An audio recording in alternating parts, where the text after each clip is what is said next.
Hey guys, I'm back here with the second part of my top 10 video list. Just a reminder, I'm still currently running my title giveaway.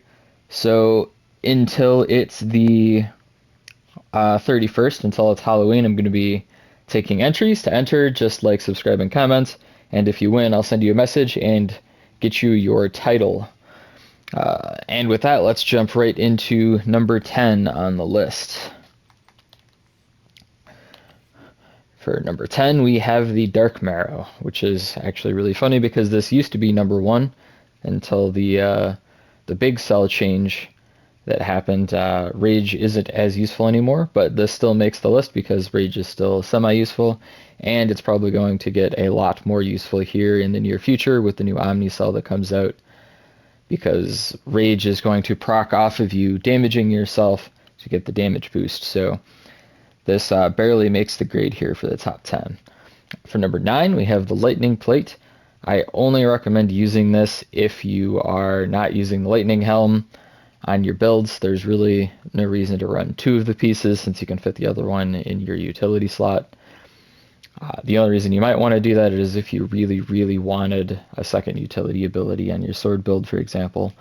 But typically, you run this by itself. So number 8, we're going to go over to the Fiery Breastplate. It's got Evasive Fury on it, which is a pretty good cell. It's not 100% top tier, but it's still pretty good.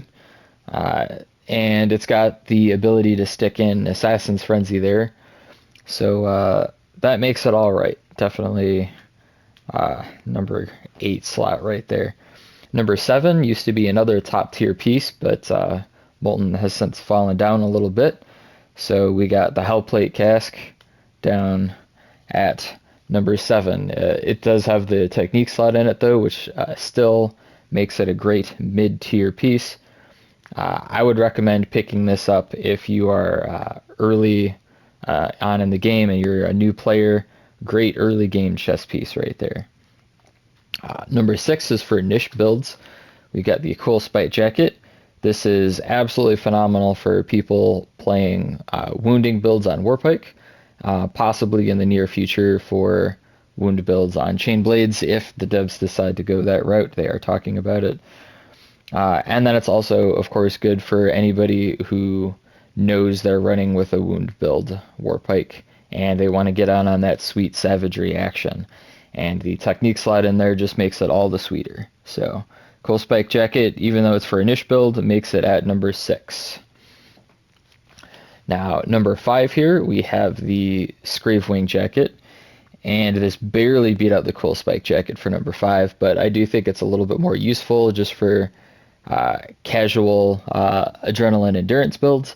I use it for both my spin to win builds on Warpike and Chain Blades. If you've checked out either of those videos, I have this jacket in there. Great, absolutely great jacket for adrenaline endurance builds. On to number 4, we have Light's Virtue. This particular jacket is really good for any build where you want at least +6 on one of your utilities. Namely, if you're running trials and you want that +6 brain. I can't think right now. Not Cascade. Frickin' God damn it. Frickin' Catalyst. That's it. If you want +6 Catalyst, that was a real brain fart right there. Absolutely fantastic to get your +6 Cat. Or if you just really wanted another one for another reason, you could technically stick this in there and get your cunning bonus and then throw in energized or something else to that effect. So absolutely great for that. Highly recommend picking up Light's Virtue after you pick up one of the other 3. Speaking of other 3, onto our top 3. We have Mantle of Thorns at number 3. Another fantastic option for trials. It's got pred on it, and it's got a utility cell there. So it's good for all the same reasons that Light's Virtue is good. It's just got a different main ability on there and the same utility slot. So I'm not really going to talk too much about that one. Let's move on to the top two. These are the two that you're going to be using for most of your builds.